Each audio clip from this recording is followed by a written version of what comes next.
My name is Franklin Weber, and for 46 years I've been advised, formally and informally, to never give this testimony.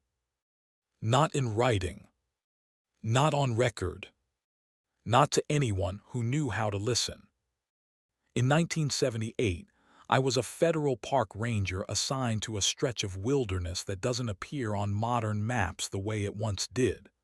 Officially, it's been redrawn, subdivided, renamed. Unofficially, it was erased.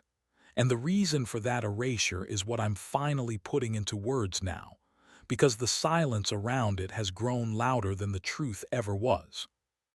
Back then, I believed in procedure, in chain of command, in the idea that if something went wrong in the field, you logged it, signed it, and trusted the system to respond.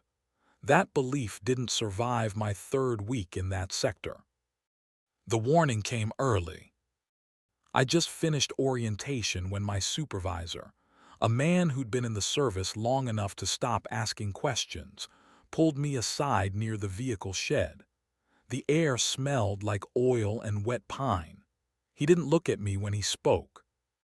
"If you hear anything strange on the radio," he said, "you note interference and move on." I laughed, thinking it was a joke. He finally met my eyes. "I'm serious, Draper. Some transmissions aren't meant for reports." That was the first time I felt it. The sense that I'd stepped into a job where survival depended less on awareness and more on restraint. My patrol truck was a beat-up government-issued pickup with a dented rear panel and a radio that hummed even when it was off. I carried paper maps folded so many times the creases felt permanent, a flashlight with a dying bulb, and a logbook that still smelled like fresh ink. Everything analog, everything traceable. My assignment was simple: routine patrols along the eastern boundary, fire road checks, trail maintenance. But on my second day out alone, I noticed something off about the map. There was a section, roughly 6 square miles, that looked unfinished. No trail names, no elevation notes, just a pale green shape where detail should have been. I radioed the station. "Base, this is Ranger Draper. I'm seeing an unmarked area east of Marker 7. Is that a print error?" The reply came after a delay that felt too long. "Negative," the dispatcher said. "That area isn't part of your patrol." "It's inside the boundary," I replied. Another pause, then, "Not operationally." I remember staring at the trees lining that section. They looked older somehow, thicker trunks, fewer breaks in the canopy, like a forest that had been told to stand still. I wrote nothing down. That restraint became habit faster than I'd like to admit. The first incident happened 3 days later. I was parked near a fire road turnout, engine off, listening to the forest settle into late afternoon. I'd just taken a sip from my canteen when the radio clicked on by itself. Not static, not feedback. A voice. "Ranger Unit, identify." I grabbed the handset. "This is Draper, go ahead." Silence, then a low hum, almost like breathing too close to a microphone. "Ranger Draper," the voice said, "you're not assigned here." My stomach tightened. "Who's this?" The reply didn't come through the radio speaker. It came from behind me. I turned so fast I nearly dropped the handset. There was no one there, just trees and shadow and the long stretch of road behind my truck. The radio crackled again. "Log interference," the voice said calmly, "and leave." I drove back to the station with my hands locked on the wheel, heart hammering hard enough to feel in my throat. I told myself it was stress, fatigue, a crossed signal from a nearby facility. That night, I dreamed of soil shifting under my boots, of ground that refused to stay flat. The next week, a ranger went missing. His name was Evan Holt. Veteran, quiet, kept immaculate logs, last reported position near the unmarked sector. The search lasted 2 days, no body, no struggle, just his truck parked neatly, radio still on. The official conclusion was exposure. The unofficial instruction was silence. I found Holt's name crossed out in the duty roster the following morning, replaced with a blank line. No explanation, no ceremony. That was when I understood something fundamental. This wasn't about danger in the traditional sense. No predators, no accidents. This was about knowledge. About where you stood. About what you acknowledged. About what you pretended not to hear when the radio spoke without being called. On my final patrol before everything changed, I stood at the edge of that unmarked zone again. The forest was quiet in the wrong way, too still, like it was listening for permission. I checked my watch, 1612 hours. The radio clicked on. Last chance, Draper.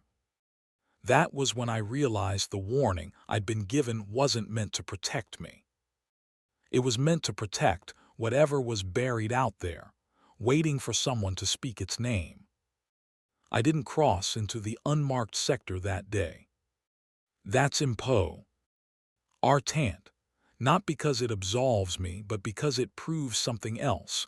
Whatever was happening out there didn't require you to step over a line. The line could step toward you. After Holt disappeared, the station changed in subtle ways. Conversation stopped when I entered a room. Radios were kept at lower volumes. Maps were updated but never discussed. That pale green gap on my chart was still there, but now it was folded under more often than not, like an embarrassment. I tried to stick to procedure, logged my patrols carefully, wrote clean, boring reports, the kind supervisors liked, but the forest didn't care about my paperwork. It started with the sounds. Not voices, at least not at first, more like pressure, a low-frequency hum that made the air feel thick as if sound itself had weight. I'd be walking a trail, boots crunching over gravel when everything would soften. My steps, my breathing, even the wind. Then my radio would warm against my chest. That's how I knew it was about to happen. One evening patrol just before dusk, the handset vibrated without transmitting. No signal light, no sound, just vibration, steady and patient like a pulse. I raised it slowly. "Ranger Draper," a voice said, not through the speaker but directly into my ear as if the words were being placed there. "You're standing where we can hear you." My mouth went dry. Who is this? A pause, longer than comfortable. "We used to answer to names," the voice replied. "That made things worse." I didn't log that exchange. I didn't even write the time down. Instead, I went back to the station and sat in my truck long after the engine died, hands resting on the wheel, trying to convince myself I was still in control of my own thoughts. 2 days later, I was ordered to assist with a site review. No search, no recovery, a review. The location was deep inside the unmarked sector. They didn't call it that, of course. They referred to it as a geological irregularity. I was told my familiarity with the terrain made me suitable. We drove in convoy, 2 trucks, no lights, radios set to a single channel. The road narrowed until it was barely a suggestion, dirt packed smooth as if something heavy had passed over it repeatedly. When we stopped, the forest didn't welcome us. The clearing was wrong. Not in the dramatic sense. No bones, no structures, nothing you could point to and call evidence. Just earth that looked unsettled, like it had been turned over and pressed back down by careful hands. The soil was darker there, damp without rain. One of the men knelt and touched it. "Feels warm," he said, then went quiet. I followed his gaze. The ground was moving. Not shaking, breathing. Slow rises and falls, subtle enough that you could miss them if you weren't looking directly. The trees around the clearing leaned inward, their roots exposed like fingers gripping the edge of something they didn't want to lose. That's when the radio crackled. Not our channel. Personnel discrepancy unresolved, a voice announced calmly. Containment compromised. One of the supervisors snapped his radio off immediately. "That's enough," he said. "Mark it unstable. We're done here." As we turned to leave, I heard footsteps behind us, too many, too synchronized. I didn't look. None of us did. Some instincts are learned the hard way. Back at the station, I was called into the office again. Different supervisor this time, different tone. "You're being reassigned," he said, sliding a folder across the desk. "Effective immediately." I opened it. My name, my service number, a non-disclosure agreement thicker than any form I'd signed before. "You'll sign this," he continued, "and you'll forget what you think you saw. That's not a threat, it's advice." "What about Holt?" I asked, and the voice on the radio. He sighed like a man tired of cleaning up the same mess. "Holt was an overstep. So is this conversation." I signed. Because I wanted to go home. Because I wanted to sleep without listening for footsteps. Because part of me understood that whatever was under that ground wasn't interested in me. It was interested in acknowledgement. And acknowledgement, I was learning, was dangerous. My reassignment took me hundreds of miles away. Different forest, same uniform, same rules. Life went on as it does when you let it. But every now and then, late at night, my radio would turn on by itself. Just static. Just breathing. And once, only once, a voice that sounded almost disappointed. "We told you not to testify," it said. That was when I realized the warning wasn't limited to 1978. It was ongoing. And it was running out of patience. I left the service in 1986, 8 years after I was first told to forget what I'd witnessed. My resignation letter was brief. No accusations, no explanations, just a request for early retirement on medical grounds, stress, insomnia, anxiety. All true, but none of them the cause. The cause was that I'd begun to understand the shape of the thing we were dealing with, and understanding it was eroding whatever protection silence had given me. For years afterward, I kept my life deliberately small. I avoided forests unless I had to pass through them. I slept with radios unplugged. I never wrote anything down that couldn't be explained if found. And still, it followed. Not physically, not in the way people imagine hauntings, but in subtler ways. Gaps. Moments where conversations slipped out of my memory as if they'd never happened. Dreams where I was standing in that clearing again, watching the soil rise and fall. Only this time it wasn't breathing, it was listening. I tried once, in the early 90s, to tell someone.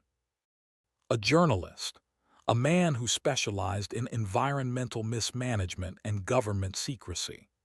I met him in a diner 2 states away from the original site, chose a place with windows and noise and no trees in sight. I didn't get far. Halfway through describing the unmarked sector, he stopped taking notes, his eyes unfocused, like he was listening to something behind me. "Did you hear that?" he asked. "Hear what?" He shook his head slowly. "Nothing, sorry, go on." But I couldn't.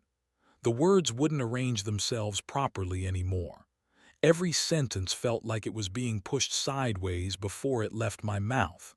I left cash on the table and walked out, heart pounding, convinced I'd felt the warning brush past me again. After that, I kept quiet. The thing about testimony is that it doesn't need witnesses to exist. It only needs to be formed. And once it is, it starts exerting pressure. I began noticing reports, buried deep in local papers, stripped of detail, missing rangers, closed trails, geological instability, always the same language, always the same solution: restrict access, revise maps, move on. Containment, not of the entity itself, but of awareness.